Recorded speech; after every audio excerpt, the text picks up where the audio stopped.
Hello，大家好，我係 Coach。今集嘅題目係關於未來嘅工作 LLM 同 GPT 將會如何徹底改變20種職業。咁喺度提大家，請訂閱 Coach 教育頻道，通過點讚、評論同埋同朋友分享咧，可以幫助我哋 Coach EDU 頻道嘅發展。感謝你嘅支持。咁我哋傾下咩係 LLM 先。LLM 即係 Large Language Model，係一個大型嘅機器學習模型嚟㗎。佢能夠執行各種自然嘅語言處理 NLP，即係 Natural Language Processing 嘅工作。呢個就係我哋近期咧最關注，因為一啲唔識 coding 嘅人咧都可以叫呢啲嘅 automation 嘅機器咧去幫我哋做嘢。咁佢主要咧最叻嘅咧就係生成同埋分類一啲文字啦，回答問題同埋翻譯等等工作，仲可以咧幫助你寫coding 嘅。GPT 同 ChatGPT 咧，好多人都會混淆咗咁嚟用㗎，但係需要清楚咁知道 GPT 其實咧就係一個模擬嘅語言嘅由神經網絡系統 Neural Network 驅動嘅文字生成器。咁佢嘅特點係可以輸出一啲好真實人性化嘅文字。ChatGPT 咧，即係話一個 AI 嘅聊天系統啫，佢係用 GPT 呢種技術嚟到驅動嘅。GPT-4 咧就係呢種技術最新嘅版本啦，喺2023年3月14號發佈咗。換句話講，GPT 係 AI 技術，而 ChatGPT 咧係受到好多關注甚至炒作嘅一個工具啫。所以我哋今日要討論嘅呢一個係 GPT 嘅技術。更加準確咁嚟講咧，應該係話 AI 或者 LLMs，即係 Large Language Model 呢個技術咧，點樣會改變我哋未來嘅職業？點樣去確保未來嘅夢想工作唔會被取替呢？首先咧，你就要揾出 AI 或者呢啲 automation 會點樣影響到各行各業。咁你就可以選擇到相關嘅專業啦，嚟到保持你畢業後嘅專業咧係會有競爭力。咁當世界變化嘅時候咧，工作其實一直都係跟住變嘅，咁亦都唔係一啲咩悲慘嘅大災難啦。世界越嚟越會變得更加互相關聯，咁對於技術嘅需求咧係不斷嘅進化嘅。我哋睇一睇點解有20個工作可能被人工智能係接管咗嘅。所以我哋需要問嘅，未來 GPT 有可能取代工作，有啲咩人類嘅特徵？第一個就係數據輸入員 （data entry clerk）。咁數據輸入員咧係將啲數據咧喺個電腦系統或者數據庫嗰度咧去組織啦，確保佢哋係準確、完整同埋最新嘅。咁但係 GPT 咧就可以用自動化嘅數據輸入過程咧，就減少咗人為嘅錯誤啦。第二個係客戶服務代表啦，呢個係幾乎已經係被取替晒㗎啦。喺好多大型嘅商業嘅用途咧，我哋睇到佢做得好好嘅。客戶服務咧，其實佢代表通過回答問題、解決投訴啦，同埋幫助客戶使用一啲產品或者服務嚟到協助㗎。GPT 可以提供聊天機械人啦 （chatbot） 同埋自動嘅電話系統啦，咁無需人工干預咧，就可以解決到好大部分嘅客戶查詢㗎啦。第三個係校對員 （proofreader），校對員呢就係檢查一啲文書嘅材料啦、拼寫啊、語法啊、格式、標點符號啊等等，佢哋檢查裏邊嘅一致性同埋嘅準確性。GPT 可以通過演算嘅程式嚟到審核書面內容有冇錯誤，而係取締咗人手嘅校對啦。法律助理一啲 paralegal。咁呢個咧係正在進行自動化中嘅，好多律師行咧已經係僱用咗好多嘅自動化嘅 AI 去做佢哋嘅文書工作啦。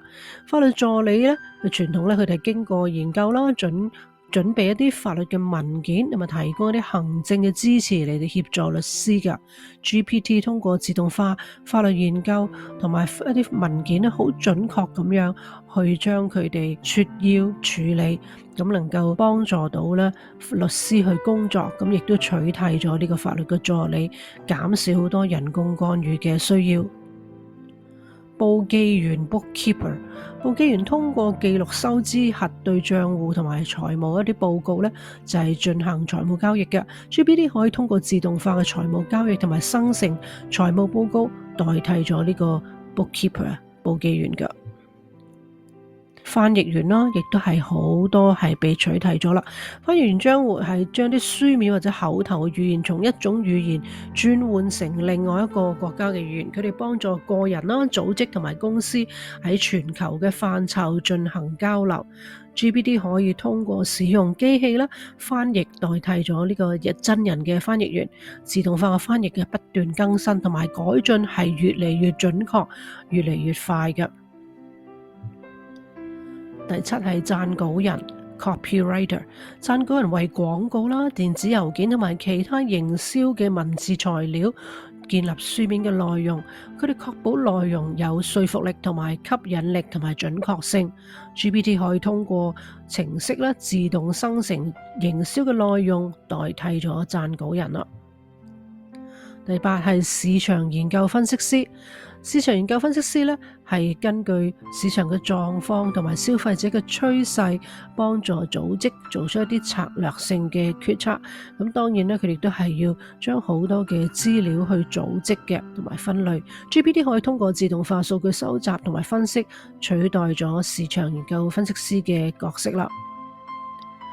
第9係社交媒體經理。社交媒體經理呢係管理社交媒體嘅賬戶啦，創建引入引人入勝嘅內容，回覆一啲關注者嘅消息同埋評論。GPT 可以使用 chatbot 聊天機械人呢，同埋自動化嘅工具管理社交媒體賬戶，取代咗呢個真人嘅社交媒體管理員。第10係預約安排員啦 receptionist 啦，呢個幾乎係被取替晒啦。預約員本來嘅工作就係負責企業同埋個人預約管理日程安排，佢哋同客戶溝通安排約會。GPT 可以通過自動安排約會嘅一啲 apps 啦，或者係 chatbot， 咁就嚟到約會同埋提醒嘅行程安排時間等等。咁好多公司呢，其實都用晒 chatbot 代替真人噶啦。電話推銷員 telemarketer， 佢哋會咧打電話咧去銷售佢哋嘅產品或者服務，亦都會說服顧客購買嘅。咁 GPT 可以通過自然嘅自動營銷嘅電話啦，同埋聊天機械人 chatbot 取替咗真人嘅電話推銷員。第12係行政助理，呢個亦都係好多工作嘅範疇咧，已經係被自動化取替咗啦。行政助理員咧，本來就係為客戶提供管理同埋個人嘅支持工作嘅，會安排約會時間啦、預訂航班、管理電子郵件、收件等等。GPT 可以通過虛擬嘅助理自動化管理任務，取替咗真人嘅行政助理。第13抄錄員或者係轉錄員，佢哋係聽一啲錄音，將嗰啲錄音咧轉成書面嘅文件，嚟確保呢啲轉錄嘅咧係準確嘅。GPT 通過自動化嘅軟件咧，將呢啲聲音可以轉化為文字，代替咗真人嘅工作。第14新聞記者，佢哋係為媒體組織收集同埋報導新聞故事、研究撰寫、進行採訪同埋編輯一啲新聞嘅報導。GPT 可以根據各種嘅來源收集數據，生成一啲自動化嘅新聞報導，取替咗一部分嘅新聞工作。第15係旅行社，本來佢哋係為客戶安排旅行計劃啦、行程班機、酒店、交通等等，亦都建議佢哋去邊一啲嘅景點同埋作出點樣嘅安排配對嘅。但係 GPT 咧可以為用戶佢授權咗預約咗嘅行程咧，去幫佢訂啦，同埋幫佢安排，亦都俾晒好多嘅資料分析，俾佢哋作出一啲最適切嘅幫助㗎。第16係補習導師，補習導師為特定嘅科目學生咧提供私人或者小組指導，幫助佢哋學習解決困難，俾一啲課程嘅材料去支援佢哋。GPT 可以通過使用提供個人嘅學習體驗平台，咁取替咗真人嘅導師去面對面上課嘅。第17係技術支援分析師，啲 technical support staff。咁佢哋咧就係協助客戶解決產品同埋服務嘅問題啦，排除一啲故障同埋作出一啲解決技術上問題嘅支援嘅。GPT 可以替代呢啲技術管理員咧，分析佢哋需要嘅問題同埋點樣去診斷、點樣去解決。好多公司其實已經用咗 chatbot 為客戶提供24小時嘅支援。咁呢個行業咧都係被自動化取替緊㗎啦。第18，電子郵件營銷員。電子郵件營銷員咧創建促進電子郵件啦，同埋向客戶推銷產品服務咁樣，亦都分析呢啲郵件收集到嘅數據，能夠去優化佢哋嘅性能㗎。呢個行業咧係被自動化取替中啦。GPT 可以用分析優化電子郵件，咁咧代替咗真人去做嘅。第19係內容管理員 （Content Moderator）。咁佢哋就喺社交媒體平台或者網站咧，將嗰類嘅內容嚟到判斷係唔係適合社區嘅一啲嘅準則，而且提供咧用戶安全適當嘅內容。GPT 咧可以通過機器學習識別同埋刪除唔適當嘅內容，從而咧取替咗內容審查員。咁呢個行業咧已經係被自動化啦。第20個係招聘人員 recruiter。咁佢哋就係本來咧係幫助僱用求職者啦，篩選佢哋嘅簡歷，進行面試，提供工作嘅機會。GPT 可以用 AI 驅動招聘嘅工具咧，去代替真人嘅招聘人員，簡化咗篩選候選人同埋招聘嘅流程。呢個行業係被自動化取替中。究竟有邊啲唔會受 GPT 或者 LLM 威脅到嘅工作呢？咁呢啲就係需要高水平嘅創造力、情商嘅 EQ 啦、批判性思維，能夠解決到問題嘅工作。例如藝術家啦、治療師啦、社會工作者、護士、心理學家、教育家、企業家等等，因為呢啲咧都係人類根據社交同埋生活經驗感受作出一啲人性化嘅溝通、觀察、反應。咁呢啲咧係 GPT 暫時未能夠比得上去人類嘅特徵嘅。高階嘅人類特性包括有同理心、感性、直覺同埋同其他人建立個人聯繫嘅能力。呢啲技能咧係需要喺人際互動同埋理解工作之中係好重要嘅。咁工作例如醫療保健啦、教育同埋社會工作等等咧，係好需要一啲人性化嘅判斷同埋去交流嘅。為未來就業應該選擇邊一啲專業或者主修科目啦。Coach 相信應該唔僅僅咧去注重技術同埋技能嘅，係應該去注重培養人嘅素質，因為技術技能咧可能有一日咧都會係被人工智能去模仿同埋取替咗㗎。教育嘅優先目標咧應該係教育更加出色嘅批判性思維、解決問題、情商、創造力同埋創新嘅認知能力。大學應該優先支持一啲跨職能合作，即係 multidisciplinary 或者係 interdisciplinary 嘅學科，啟發跨學科訓練課程。未來嘅人咧係需要更加多高階嘅決策、判斷同埋創造。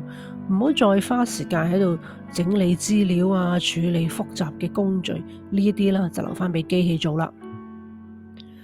咁點樣能夠保持一個領先嘅地位，而唔係落後於科技更新呢？最重要嘅就係樂於學習同埋適應一個 learnable 嘅人，跟隨行業嘅趨勢啦，發展新嘅技能。你要去尋求指導，迎接改變，建立網絡同埋關係。Coach 認為咧可以跟潮流嘅，即係話 GPT 技術嘅時代咧，呢個技能嘅提升同埋持續學習，你要好快咁樣去掌握，睇下有冇自己能夠受益到 GPT 嘅技術一啲潛在嘅優勢，時常關注自己學科同埋職業領域嘅技術進展，同埋點樣可以攞到個領先嘅趨勢。其實喺2023年1月咧，世界各地咧有邊啲公司或者部門喺度用緊 OpenAI 咧，OpenAI 即係發明 GPT 嘅公司啦。咁第一位最多當然就係呢個 technology 啦，即係科技啦。咁有251間公司啊。喺第二位咧就係教育啦，係有209間公司。第三位嘅咧就得返少過一半，就係商業嘅啫。最好笑咧就係有啲學校同埋大學咧係話唔准學生用 ChatGPT 喎。自問究竟點樣可以限制到佢哋用 AI 工具呢？用緊你都唔知啦。點解教育產業領先去使用 OpenAI，但係學生係要被禁止使用工具呢？呢啲係學術上面嘅恥辱嚟嘅。Coach 認為咧，應該係與時並進，跟大隊積極參與，同埋作為開拓使用創新嘅科技佬嘅。感謝你哋收睇呢一集未來工作 LLM 同 GPT 點樣徹底改變20種職業。Coach 鼓勵觀眾盡早熟悉 GPT 同埋 AI 嘅工具，尤其是學寫 prompt engineering，咁樣佢哋就可以利用先進人工智能嘅好處啦。Coach 幾集嘅 GPT 目標都係賦予你知識，等你能夠辨別邊一啲係炒作，邊一啲係現實嘅問題。咁能夠駕馭到圍繞 GPT 嘅錯誤信息，唔好被一啲神棍咧係誤導咗㗎。咁今日你應該踏出第一步，成為 AI 工具積極嘅建設性嘅用戶。如果你仲未有訂閱 Coach EDU， 請你立即訂閱支持我哋。你都可以發表評論、點讚同埋分享俾朋友，將有助於 Coach 呢個頻道嘅發展。多謝你。